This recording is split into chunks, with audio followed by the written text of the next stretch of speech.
Meditation 101. I'm going to do a more formal video on this on YouTube over the next few months, hopefully after I do the 10-day retreat, but this has been requested quite a lot by you guys, so I'm going to give you an overview today. This is probably going to be quite a long video, so you won't need slides or anything. You can just leave it on another tab, or you can lie down and listen to it, whatever. But I'm going to cover what, why of meditation, plus a bit of the how you can get started, how you can build in a bulletproof habit for meditation, how you can really start to convince yourself of the benefits of it rather than me telling you, and the 3 things that you need to have in place to establish a deep focus, habit building and routine with meditation to really get the most out of it. Also, we'll cover a little bit about the best way to rotate your practice when things stall out and how to measure your progress. So as we go along, any questions, remember to post in the comments below. Alright, so first of all, what is meditation and what has it got to do with lifting or any of this process? Why am I doing a module on meditation in Fat Loss Mastery? So the key thing really is that your desire for improving yourself, improving your physique, and getting on top of your diet and your training really stems from something deeper. And anyone that tells you that it's not and that it's a superficial thing is chatting lyrics, because you cannot just come in and make a surgical, isolated, vacuum change in your life without affecting the rest of the elements of your being.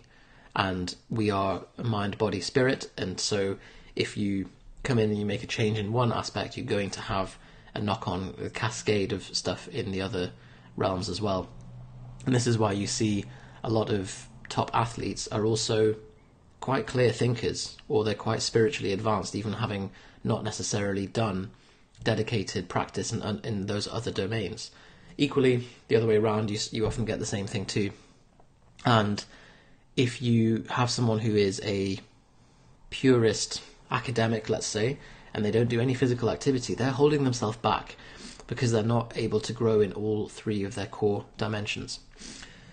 A lot of fit pros are kind of jumping on the bandwagon as well, having really not put in any of the groundwork with meditation, and I found it quite annoying, but I didn't want to be another one of those people, having not had a huge amount of experience myself.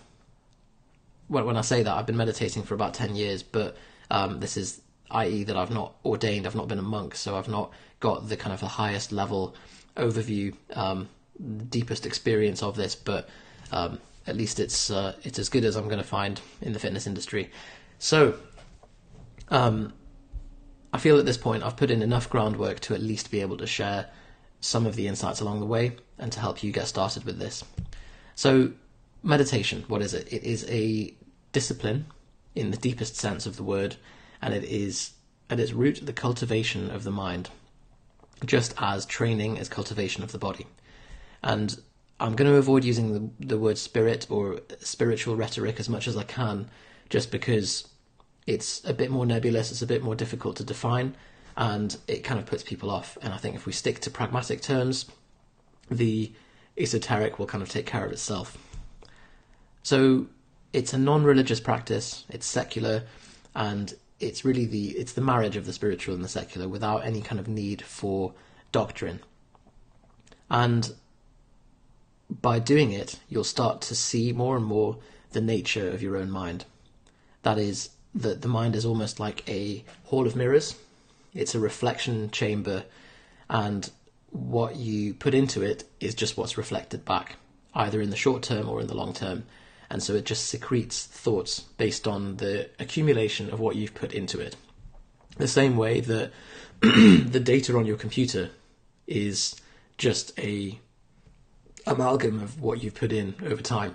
The files that you've downloaded, and if you've been downloading some dodgy files, you will have a dodgy computer.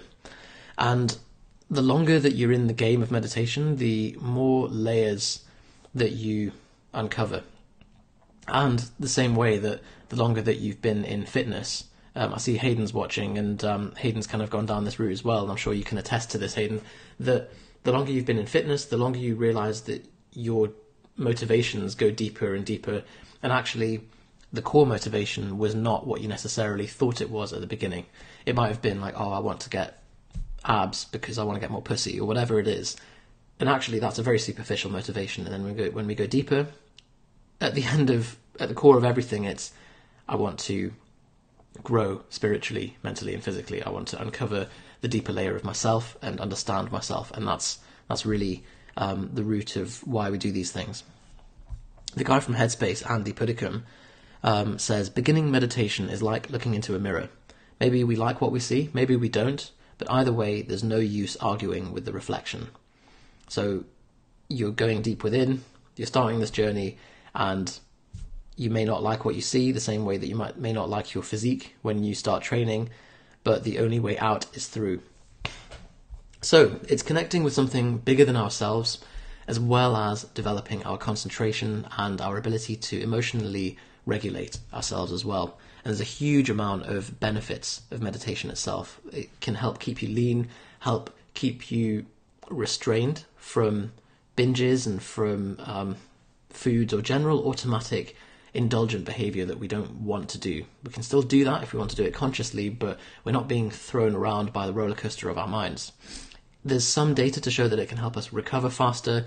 There's a huge amount of data on anxiety and depression and emotional regulation, sleep quality, pain tolerance, all these kind of things. So there is a strong evidence basis that meditation is the business, and definitely lives up to these claims when we look at the functional MRIs and stuff. So rest assured, if you want to look into the data, you can really rest your concerns that you're not just sitting on the floor wasting your time, that there is going to be some tangible benefits, and you won't need any amount of data or studies once you've done it for a few weeks and you actually start to feel it yourself. And that's really going to be the biggest motivation. But just to get you started, take it from me, take it from anyone in the group who's been doing meditation for some time, that you will start to really feel a tangible benefit, and it's going to pay off massively, multiple times over, compared to the amount of time that you put into it in the beginning. Okay, so why meditate?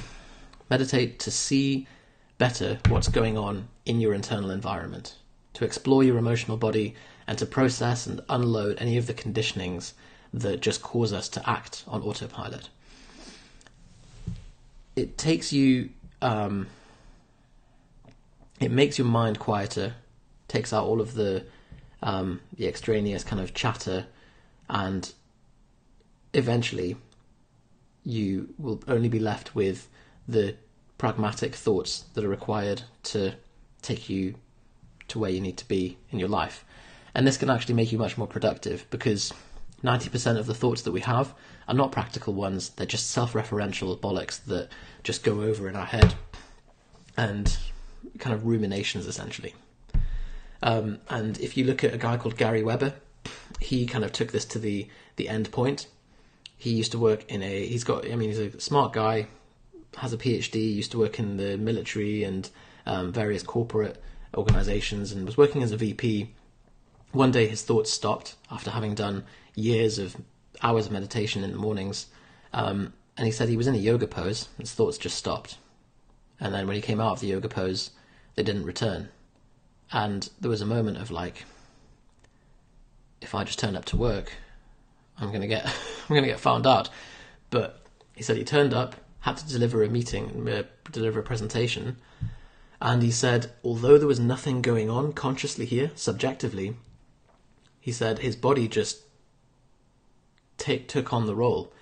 And he said the most articulate and eloquent speech came out of his mouth without having any conscious input from him. And people were asking him questions, and he said the answers that came out were really well thought through, but there was no sense of agency, no sense of conscious input. And he said that he just instantly became much more productive. And he said, you become the smartest person in the room simply because you're the only person in the room, which is pretty cool. Right, so who am I and why should you listen to me? Well, the truth is you shouldn't listen to me. Listen to your own intuitive knowing. Take what I'm saying as a pointer, and take the method as far as it helps for you. There's nothing special about me. I've not really done. I've not achieved anything. I've not achieved enlightenment or anything even close to that. So I'm just someone who is collating the information for you to try yourself, and I'm no monk. So this, I was going to give you the kind of the basic minimum and keep things applicable, but I think for you guys, since you're clearly, if you're watching this, you're clearly serious about it, I'm going to give you the full whack, and I'm not too worried about being seen as the kind of weirdy beardy type. I don't need to baby you. It's not up to me to censor what I'm going to say, and it's not fair on me to preempt your tolerance for woo-woo stuff. Right, so as I say, any of the claims that you see, check the data, do it yourself, take it for checking, and you'll be able to take it much further than I have if you put in the work, and you'll see the truths for yourself. Now, I'm very cynical about kind of the BuzzFeedy approach to meditation. I think it's very damaging, because what ends up happening is people don't end up putting in the work that's required. And it's the same way that now that if you're watching this, you know that training and improving your physique takes long-term consistent work.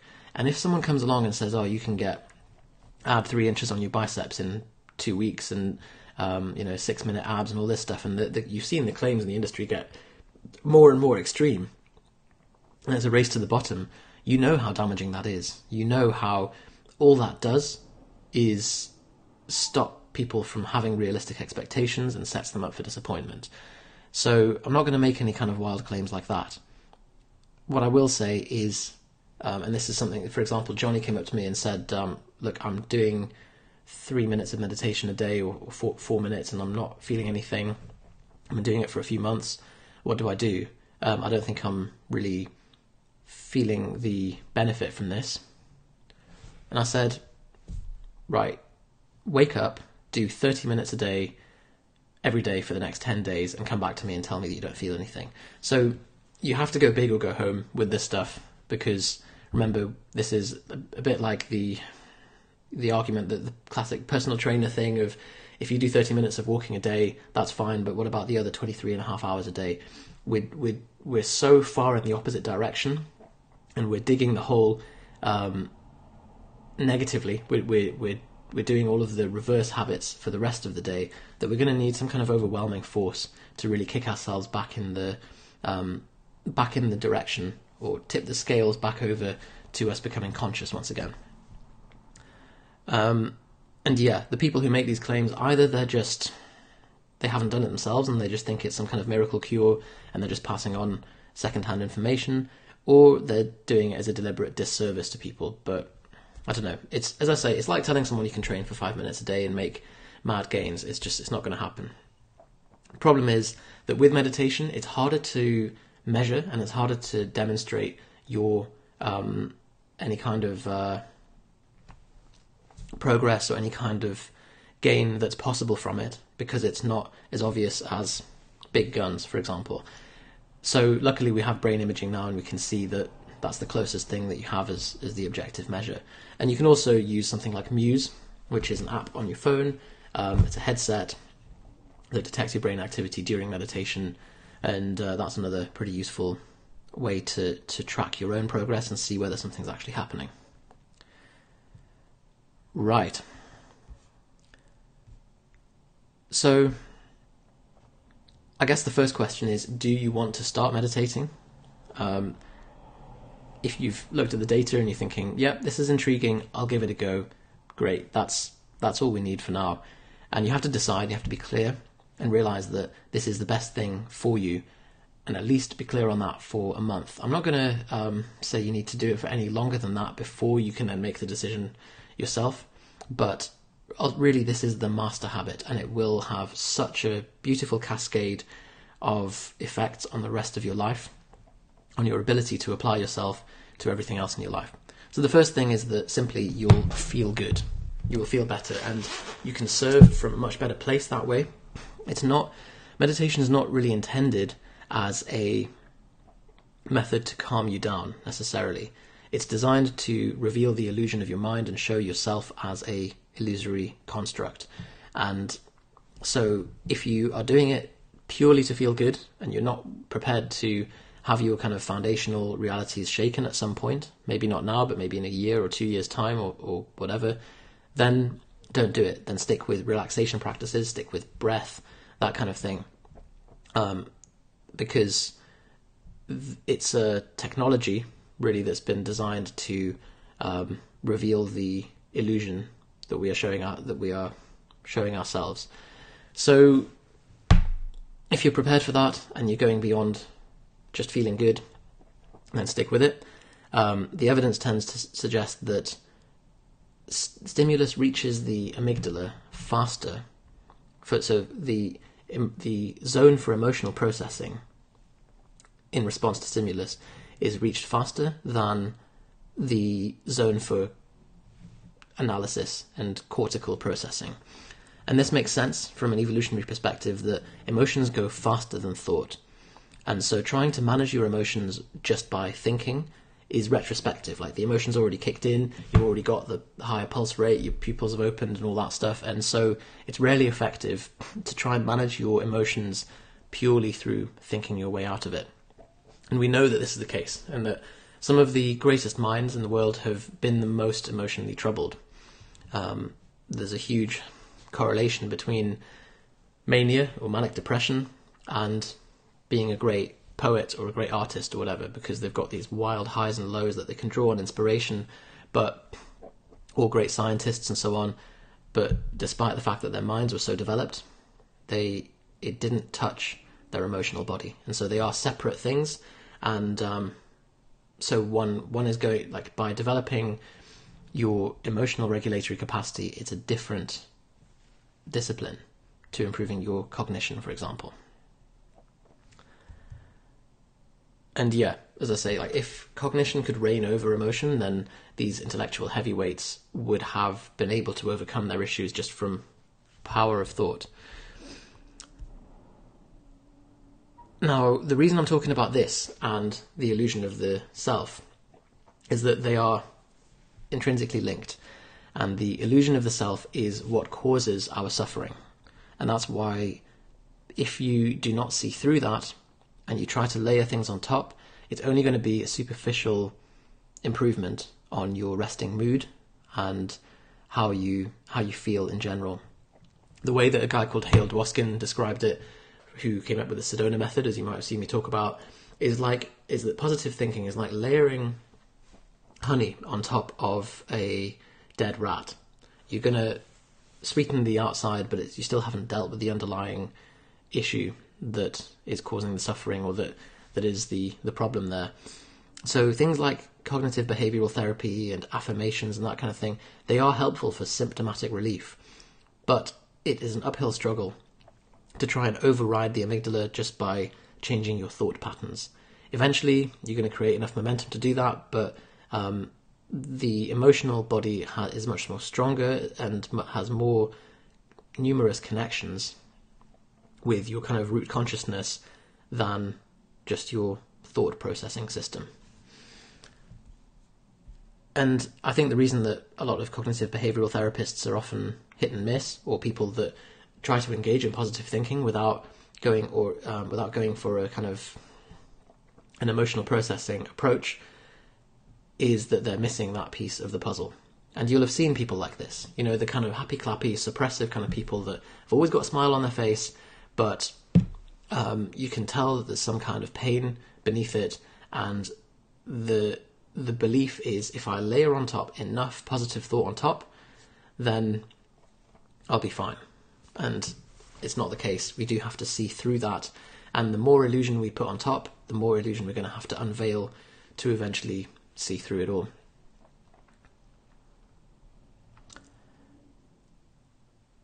I've got some notes here, just trying to make sense of them. Yeah. So, on feeling good, we all have this basic hole in our chests, the kind of baseline level of discomfort. That is the the human condition, the basic level of pain, the low level suffering, the resistance to what is going on right now, arguing with reality. And this is called many different things in different traditions. The kind of Abrahamic religions describe it as either purgatory or hell. The Buddhist religion describes it as samsara, so the suffering of the ongoing dissatisfaction of the world. And the Christians refer to it as original sin. It's wanting what is going on right now to be different than what it is. Like I'm wanting these hiccups to be different from what they are. And this is constant. It's in the background at all times if you care to notice it. And by meditating, we will tune into this and eventually unload it. Now, again, the data says that for the first few weeks of meditating, you may actually feel worse, particularly men. And I find this interesting because when women and men start on a meditation approach, after 2 weeks, women's mood has statistically improved slightly, men's mood has gone down slightly. And I suspect that this is because, as men, we are generally conditioned to not express our emotions, to not demonstrate or to be out of touch with them. And the only emotion that becomes acceptable to express is anger or frustration. And as a result, we push it down. And so when we tune into our emotions, there's often an uprising of suppressed pain that comes up initially. And that's what can cause our baseline mood to tank for a while after we've started meditating, we've started opening up that Pandora's box. And it's only later when it starts to really stabilize.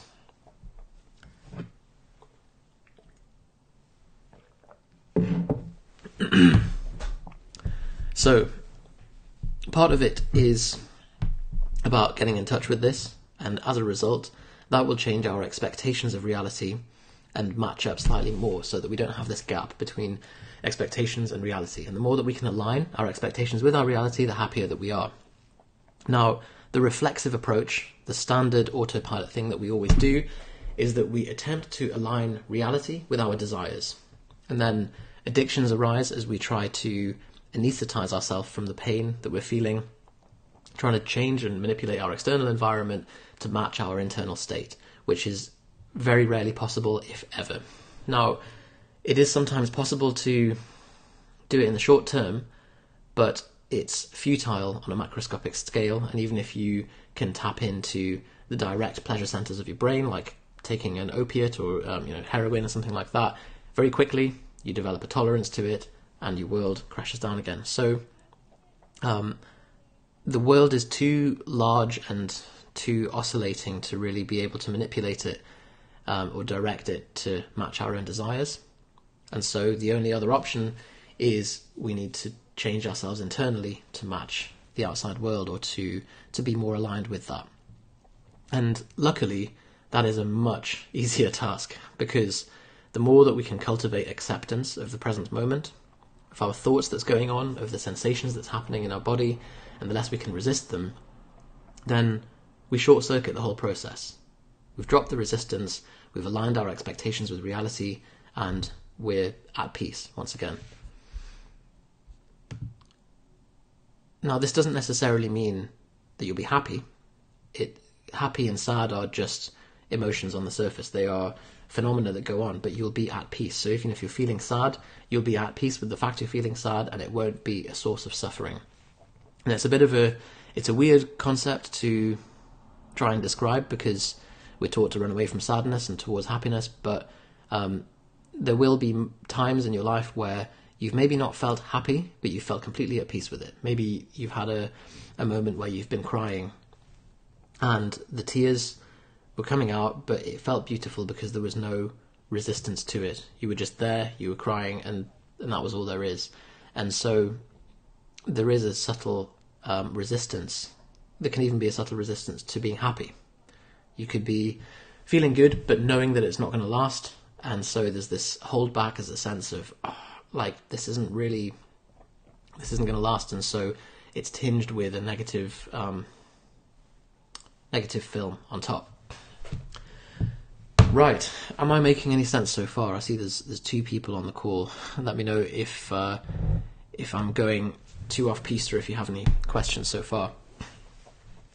I will get on to how to apply all of this, but I think it's important to have a background and to know what you're getting into with meditation. And you can see why I am hesitant to just throw out recommendations straight away without being aware that this is what we're doing. Otherwise, I think it's deceptive to just throw out step-by-step process without explaining this stuff. Now, desire, we have this dissonance between reality and expectation that I said. It's then directed onto an object, onto something in our outside reality. We then conflate that object with the acquisition, or the acquisition of the object with our happiness. That happiness lasts for a short time, we spike for a moment as the desire is fulfilled. Desire then moves on to another object, and then the cycle continues. Happiness is not contained in the object. We know that intellectually, but the happiness comes from the quieting of the mind in that little window just after the acquisition of the object. The mind has been temporarily pacified and we feel quiet, we feel peaceful, we feel better for that moment. Rupert Spira says, we seek happiness in all of the conventional objects, and then when they have failed us sufficiently, we look in less conventional objects. We hear about something called meditation, which we approach in the same way as substances, relationships, activities, and objects. We say, okay, I'm going to do this new kind of seeking now, and achieve subtle states of mind that will finally give me the happiness that I was seeking in objects. And so the I, the separate self, now seeks a new sensation in meditation, and it brings out a temporary relief, but that's now a new thing to do, and it's a new way for our happiness to be conditional on something. And so we can see that the basic structure of our minds has this trap, and it can apply it to absolutely anything, even to the tool that we're using to unload it. So we do have to be very careful with this and develop that metacognizance, that awareness of what's going on in our minds, so that we're not continually falling for that same trap. So when you are meditating, you may feel a rebellion in the mind when you don't give it anything to do, and it'll just get agitated, and it'll try to get your attention by providing excuses like, this is uncomfortable, this is pointless, this isn't the real thing, this isn't enough, I've got better things to do, I'm busy, etc., etc. So one approach that you can take, and I'm going to go over the two main methods of meditation, the two main categories, is just to let your thoughts do what they are conditioned to do, and you are stepping back as the observer. And then the more you do this, the more you realize there is a separation between you and your thoughts, and you are not your thoughts. And the less you interfere with them, the more they spin out their own momentum and do what they're doing. And if you just sit and abide as that awareness, you realize more and more that you are at home, and what's going on in this mind and body structure is just playing out its own momentum and just doing its own thing. Okay, so we've talked about why meditate, what is it, and about the concept of feeling good. Next thing is some of the benefits. So I mentioned some of them. You'll have more space between your awareness and the contents of your awareness. You'll be running less on autopilot. You may, for a short time or for a longer time, depending on how you have processed your emotions up until this point, feel more emotionally raw. Those emotions were always there. You're not exacerbating anything that already exists. It's just that in the past, we were quicker, before we learned to meditate, we were quicker at distracting ourselves. We've opened up now a field of awareness that just shines more light on these instinctive reactions, and that is why we feel more raw. This is a difficult pitch, difficult sell, but don't expect benefits. Don't do it for the benefits. Do it for the sake of meditation itself and to learn just to get more in touch with what's going on here. So as you're building the habit, be compassionate with yourself. Beating yourself up for not doing it well is a very common habit, and it's just part of the contents of awareness. It's nothing special. Don't give it any extra meaning. Meditation in the data shows that it can reduce the likelihood of getting a cold, or flu. The University of Wisconsin found this, and that the protective effect of meditation is greater than the moderate intensity cardio, than the effect of doing moderate intensity cardio on getting colds. Others will give wide claims for meditation as simply being the end of suffering, and at its end point, it is. But in terms of more practical and achievable benefits right now, you will gradually reduce your level of suffering, and you can check in with yourself every week and see that for yourself. But also pragmatic benefits, things like efficiency. This is a big one for me. And by switching your focus between tasks, you often slow yourself down overall. But instead, if you can do a 30-minute meditation session per day, for example, you're hitting two birds with one stone. You're getting a lot of the benefits of exercise and of meditation at the same time, and you're paying off in terms of productivity for the rest of the day. Because if you can train the ability to continually bring yourself back to a single point of focus, then when you're doing work throughout the rest of the day, you'll be less tempted to procrastinate or to switch between other things or whatever. And a lot of people find that even if they do a couple of hours of meditation a day, it pays back in dividends in terms of the amount of time that they save throughout the rest of the day. Physiological benefits, improvement in sleep quality, subjective well-being, interleukins, so the biomarker for immunity, salivary cortisol drops, pain tolerance and blood pressure are all dropping with meditation. There is a suppression of the age-related cortical thinning, i.e., as you get older, your cortex, the kind of personality and higher thinking zone of your brain, gets thinner normally. With meditation, you stop that process in its tracks. You increase the density of the grey matter in your frontal cortex and in the brainstem, which are particularly related to cardiorespiratory control and higher level thought, personality, the kind of superego style thinking. You have enhanced recovery response to a wide range of stresses. Your capacity for emotional regulation improves, pain tolerance and chronic pain management as well. And there are longitudinal differences in amygdala activation, so the activation in response to emotional stimuli between meditators and non-meditators, which again show the long-term benefits on emotional processing. And this happens, as I say, at a faster rate than you can think. So your baseline responsiveness to your automatic response to negative emotional stimuli becomes more robust. There's also DNA and cellular effects, reducing oxidative stress and DNA damage. And things like Qigong as well, similar to Tai Chi, was found to stimulate antioxidant enzyme activity, increasing the length of your telomeres, which are the kind of nonsense extra bits of DNA at the end of your chromosomes, which are very tightly correlated with length of life. And so by preserving them, you're preserving your total length of life. Okay, so as I say, meditation is the master habit. It's a form of therapy, and it's a way to unload and see through the illusion of ourselves. And if you're prepared to do all of that, then let's get started with how to do it. So I would start with the lowest level commitment that you can, just to develop the habit, and set that as your minimum. So that can be 1 minute a day or 2 minutes a day. Do it first thing on waking if you can.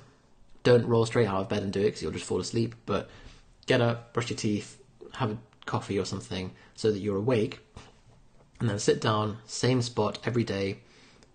Maybe dedicate a corner of your room, put a cushion there or something, so that you just instill that habit and your brain gets into that zone each time. There are people that say that the energy pools there and stuff, but I'm not going to give you any of that. I'm just going to say do it because it helps you develop that habit, and you get into the zone there, and meditate for 1 minute. Start with that, do it for 3 days. Once you've got 3 days in a row, add a minute. Keep going, keep adding a minute.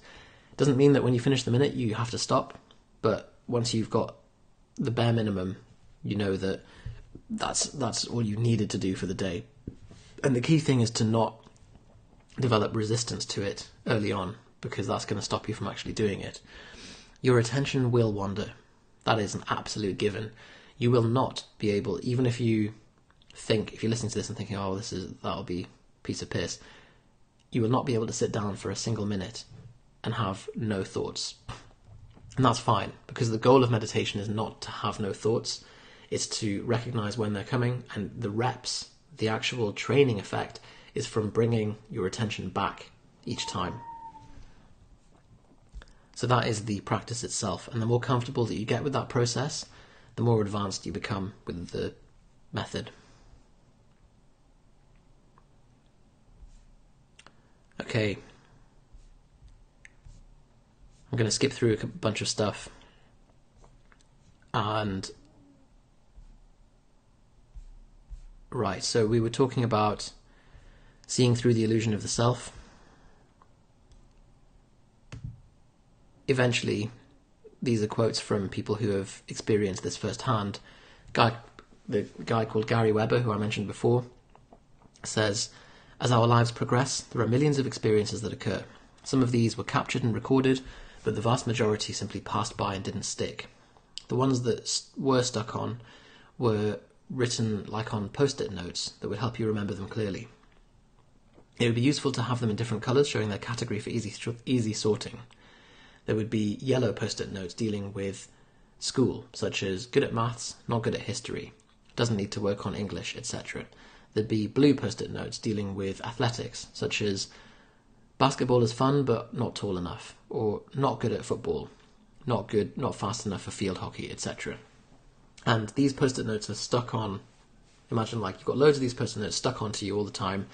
Every time you take on a new sense of identity or a new attribute or something, you stick on another post-it note. There would be other categories: dating, popularity, friends, work, appearance, intelligence, partners, etc. These would be assembled as they arrived over the years in an accidental, serendipitous, humble-jumble fashion into a ball of coloured notes. Somehow, someone, who knows who, decided that all of these single experiences over the years, on all these different coloured notes, made a coherent thing called I. That is just impossible. It is just a ball of ad hoc, randomly selected post-it notes, assembled in a haphazard fashion from the millions of experiences that were available. There is no rationale behind assuming that all of this, that it is all one single colour, one single entity with a single identity.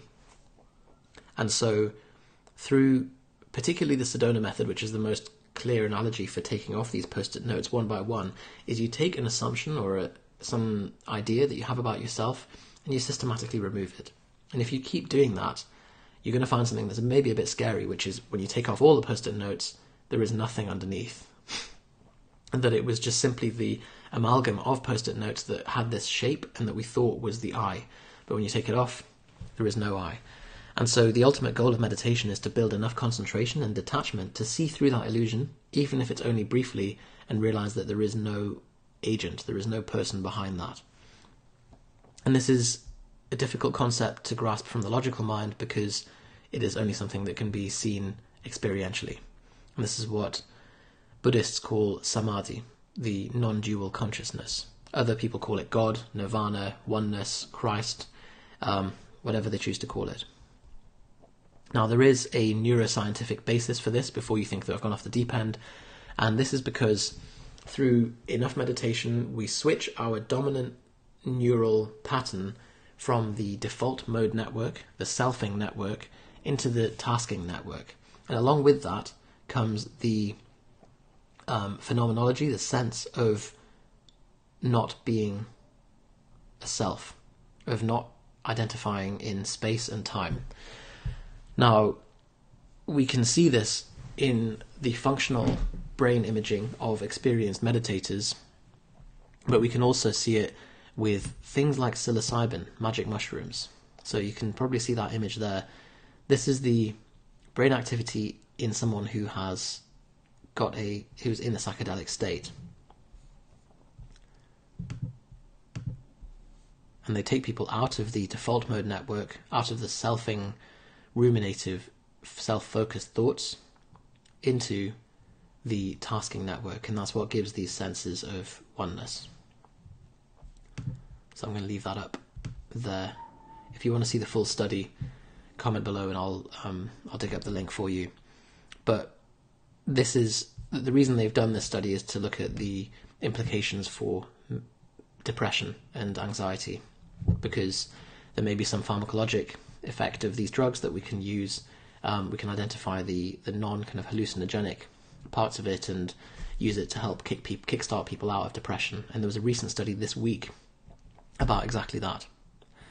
So dysfunction between and within these structures may induce disturbances in emotional behavior and other cognitive aspects and depressive syndromes in humans. So there's this link between identifying with something, with a single structure, and your mood and your emotional regulation. All right. If you want more on Gary Weber, check out an interview with him on YouTube. There's one where he's just sat having a beer with this guy and talks about the process of what's happened to him, and it's really fascinating. Okay, so if you are too busy to meditate, remember what I said, that it will pay off in productivity. And even for the most busy people, you will find there are moments of downtime during the day where, even if it's not deliberate, we're just less productive. And if we were to pick up all of those bits, mash them together and eliminate them, then you would be so much more productive. And the way that you can do that is eventually by, and it does come back to emotional regulation all the time, because when we procrastinate, it's because we're in pain. It's because we are looking for a quick respite from the pain of what we're doing, the monotony of what we're doing. And so we try and just anaesthetize ourselves a little bit each time, and that takes a bit of time. And if we no longer have those drives to do that, you'll be more productive, you'll be less fatigued, and you'll be happier as well, and more at peace. So the times to use as a chance to meditate would be when you're eating, particularly if you're dieting. Rather than eating in front of the TV, sit down, no distractions, and just fully engage in the food. And that's probably the most fun way to do it, because food is always fun. And if you can sit and just experience the food itself, experience the sensations of the food, the sounds of crunching it, the feeling of it going down your esophagus, the taste, obviously, the smell, and just engage in that fully, you're going to enjoy the food more. You're going to become more conscious of why you're eating, and actually less conscious or less tied into eating as a knee-jerk reaction. And if you struggle with binges, the practice of mindful eating is huge, because you then strip away all of the story around eating and you just get in touch with the raw sensations of eating. So that's immediately, say, 3 times a day of 15-20 minutes that you've got built into your day there. There's no extra time commitment needed. Aside from that, obviously we need to do the morning session. I would say morning rather than evening, because if you're doing an evening session, they're much more easy to let slide. Evenings tend to be more busy, you tend to be more tired, it's easy to rationalize it away, whereas first thing in the morning, before the day's really started and before you have to go and set up with your commitments, you can fit in 2 minutes. It's no problem. And build that up. So, how to maintain the habit? You need to catch the bug. Just like with training, you have to do it enough to enjoy the process. So, Insight Timer is an app for iPhone and Android, and there's a few guys in the group that are using Insight Timer already. It's a simple timer app, but it logs your total time in meditation. And this will give you, first of all, the motivation to see your total amount of time that you've spent, but also the accountability. You can join the Team Propane group on there, and you'll be able to access other people in there and set up with a buddy and make sure that you're keeping each other accountable to meditate each day. So, yeah. Those are the things for actually developing the habit itself and doing it. Now, the actual question of how to meditate. What is the method, and how do I do it? So I'm going to give you the two main methods. I'm going to recommend one of the methods to start with if you have no experience in meditating, and then how to progress over the weeks to build in the other method and to learn to actually learn to build it into your life and see more of the benefits from it. So the two categories, the two overall strands of meditation are concentration and insight.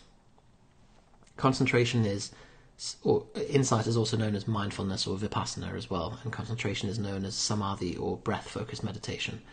So these are the two general strands. There are hundreds of subtypes within each of these, but I would recommend starting with concentration meditation. This is because we are generally not very used to holding our mind on a single point of focus. For some people, if you work in a very knowledge-heavy environment, or if you are a professional in a field that requires very focused thought, if you're a physicist or something like that, then you may not be limited by concentration. You may actually have very strong concentration. So it depends on your background and how much you've done this, and you'll immediately see from doing the practice how easy or difficult it is. But concentration meditation is simply you pick an object of concentration, and it can be anything, but the breath is the typical one that's used because it's always there and it's always in motion, so you can follow it.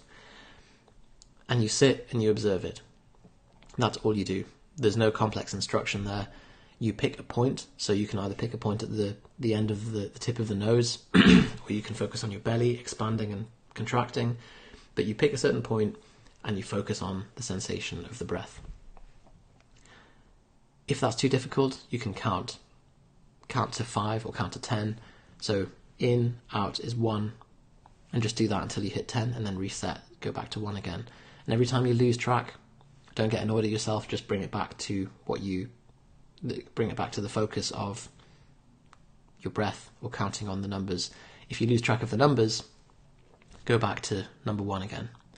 It's not about how many times you lose track, it's just about bringing yourself back to doing what you're doing. And there's no advantage to getting annoyed at yourself for being shit at it. Okay? So that's the breath-focused meditation. That's all it is, and the longer you do it, the longer you'll be able to maintain your focus on the object, and then the deeper it'll go as well. The eventual goal, they say, if you want to get into the kind of deep concentration states, are if you can do 1,000 breaths completely unbroken and completely focused on that thing without even your mind flitting away, that's when you get into the absorption states, and those are the times where your mind kind of implodes on itself and you have these deep spiritual experiences. But that's kind of a long way off, maybe, unless you've got naturally very strong concentration.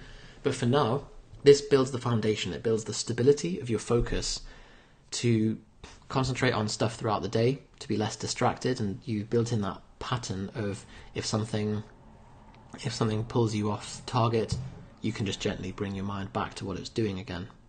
And that'll give you a sense of intensity of focus when you're doing something. Once you've built up a few months of doing concentration practice, you're probably ready to try some of the insight practice, some of the Vipassana mindfulness approach. And if we look at consciousness so in concentration, we're using a laser beam focus. We're taking all of this consciousness here and focusing it down into a single pointed point of focus. So that's the laser beam. Vipassana or mindfulness is the opposite. It's floodlight. So you're taking that stability of concentration, but rather than applying it to a single point, you're applying it to everything that's going on right now. So all of the sensations that are happening, any input. And stick with sensory input, because the more you stick with that, the more attuned you become with that, the more you realise that actually even non-sensory input like thought does have a sensory component. And you'll find that by doing the practice. So the insight meditation, you sit and you wait for a sensation to come up, and it won't take long. And it could be a thought, or it could be the feeling of your bum against the seat, or your back against the wall, or your hair on your head. It could be anything like that. And if you've done enough concentration practice, because remember, if you dive straight into this, you're probably going to get thrown around and taken off target. So we need to have some stability, and it sometimes even helps before you do a open-ended floodlight focused meditation practice to do 5 minutes of breath first, and then that'll just help kind of stabilize your mind. Next, you sit and wait. Sensation comes up, and you play Space Invaders with those sensations. Sensation comes, you spot it, that's it. You just identify it, and you don't do anything else. You don't need to get rid of it, you don't need to keep it there, you don't need to focus on it. Just spot that it's happened, and then open up your focus once again. And just keep doing that. And eventually, you will become more and more attuned with the internal processes and the movements that are going on in your body.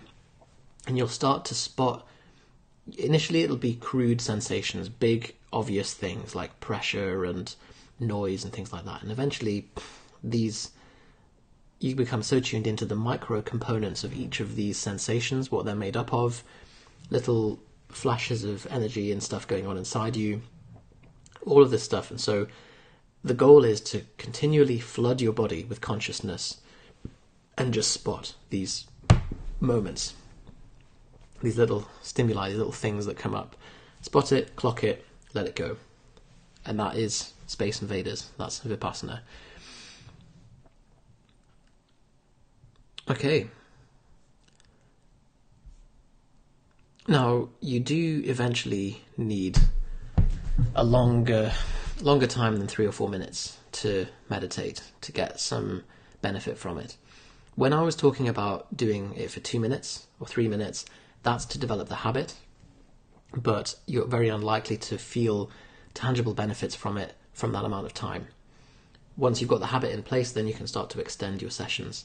And this is just because the mind is constantly racing, especially if we've been out and about doing stuff. We're flooded with sensations and with stimuli and things to knock us around. So you need time to stop and let the mud sit. Just like you have a jar, and if you shake it up and it's got mud in it, it's going to be swirling around. You need to give it half an hour or so just for the mud to actually settle. In reality, it's probably 10 minutes. And the more that you stir it and try to control it, the more it stirs it back up again. So you just let it settle for a bit, and then you can start to see it with clarity. Now, a higher powered mind, thinking harder to try and think your way out of a situation, is like shining a brighter light into a mirror to see through it, or screaming louder into an echo chamber. It's only going to come back at you harder. So this is why we need to actually let go entirely and just let consciousness spin itself out. And that's when you start to see the beauty in the silence that is beneath it all. Okay. Eventually, you will need to switch between methods. Doing Vipassana for a while, you'll eventually find that you're limited just by your concentration again. So that's when it's time to switch back and do concentration meditation for a while. Maybe build up the total number of breaths that you can hit before you get distracted.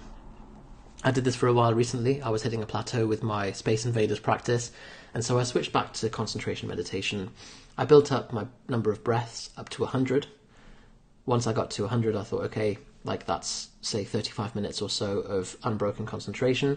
Let's move back to Vipassana, and it did improve things. So you can always switch between. This is kind of like auto-regulating. The mindfulness or Vipassana school of thought says that it is these sensations here and now that are soaked with the truth, and you're using them to dive into and actually get insights. That's why it's called insight meditation, from the physical sensations. And it's a weird concept, but again, it has to be experienced. This is an important concept of, if I can get it working. No, I can't. Here we go.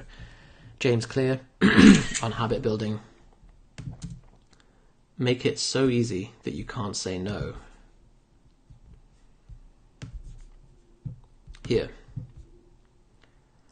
Remember, if you set the bar low, then it's easy to hit the consistent habit. If you set the bar too high, you're going to require a huge amount of activation energy, a huge amount of motivation to hit that level and to make it consistent. So start easy, get it stable before you start giving it the business, giving it the big one. Right. Any questions?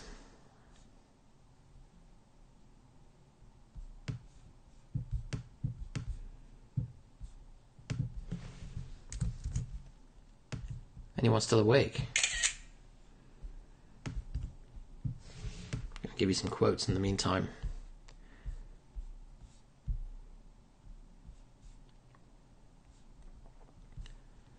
Saying all this about meditation, you will notice familiarity. You'll notice that there will be times when you've been lifting that you experienced that place. For example, when you've got 180 kilos on your back, nothing else exists. You're not going to be thinking about, have I fed the cat, or is the oven on, or I'm annoyed at what that person said to me. The concerns about your job and spouse and studies and everything, they're all suspended because your mind is unified onto a single point. People say that you get the same thing during a boxing match, for example. All right, I'm going to give a couple of thoughts on what to expect, and then I'm going to wrap things up. The spiritual world, or the depth of consciousness, is infinite, like legitimately infinite, and it goes on forever inwardly. And the thing that the guy who said that was Louis C.K. cracked me up because his daughter was sat in the back of the car and was like, "Dad, I'm bored." And he was like, "You don't get to be bored. You are, like, you have seen literally 0% of the world, and you're sat here in the back of a car saying that you're bored. And even if you were to just go into your mind goes on forever inwardly. Like, you have seen nothing, so you do not get to be bored." And I think that's such a well put phrase there. Spiritual wisdom, spiritual insight, does not speak in words either. It speaks in instant download of high speed information. It doesn't speak in images. It's like seeing a colour for the first time. And so the way that someone described it was the typewriter on a page. If you the way that it transmits information to you, and it does come from a place outside of yourself, is like someone's typed an entire novel onto a typewriter, but the typewriter's broken and it doesn't move the letters along. It just keeps typing the same letter on top of the same spot. And so what you've got is like a bunch of garbled letters just on the same spot there. If someone could come along with a really powerful brain and could read it all just by looking at that one spot, then they'd be able to interpret the whole novel by looking at that one spot. It's kind of like that. It's like something's just been implanted and thrown into your brain, and it's often more than you feel like you can handle. People experience the same thing with the big insights that they would get from psychedelics or from any kind of spiritual experience that was maybe unintended and throws them into this place. The other thing to expect is that, as I said about the emotional rawness, you are messing with a callus here. Like the calluses on your hands from lifting. You pull it off, you're going to start disrupting it. Same with foam rolling or any of these things. You're going to start stirring up the dust, and it's going to be painful, but it is what is ultimately in the way of proper function. And so you have to, or having a poo, having a big, painful poo, it's going to stretch your sphincter and it's going to hurt, but when it's out, you've got rid of the toxic material. And then that means that your baseline affectivity, your baseline emotional state afterwards is going to feel so much more stable and so much better. Something that you might see, something that I've seen, is the totality of the suffering that you have put into yourself. You know, I was saying at the start about the files that you've downloaded onto your computer. It's like you've opened up your hard drive one day and you've been like, bloody hell, I've downloaded a whole bunch of bollocks. And you've just got all this stuff and you just see it in its totality for a moment and you're like, wow, this is a huge repository of emotion, of conditioning that I've picked up over the years. And now I'm seeing this junkyard for what it is, and it's a very big and painful thing to experience in one go. And so when you see that, you then recognize, right, this needs to be let go of, needs to be unloaded. And this is why we're so averse to sitting quietly with our thoughts. It's going to be painful because all of that stuff can slowly come up, and it's why we will come up with the most advanced and clever tactical reasons that we shouldn't be doing this right now. We should be getting up and doing something else, because our mind doesn't want to face this stuff. Okay, what to expect? Payoff won't be instant. It will take some time, but the more you put into it, the more you get out of it. It's going to be unpleasant, but it's going to make you more functional, happier, more at peace, more in tune with yourself, more compassionate, and generally more of an effective person, and help you to grow physically, mentally, and spiritually. Alright guys, I'm going to leave it there because this has been long. It's been an hour, and I'm sure you're wanting to start your day as well. If you have any questions, I'm going to hang around for another couple of minutes. Hayden says this has been really helpful. Excellent, I'm very glad. I see there's 3 people watching, so I've got a couple of lurkers. Let me know if you guys are still awake, and if you have any questions as well.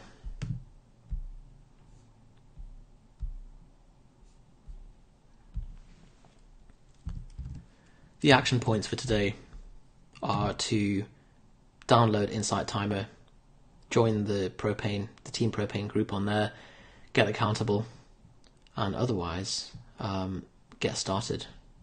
Do your 2 minutes today, get the ball rolling. You don't have to stop at 2 minutes, you can do 20, 30 minutes, but just hit the minimum.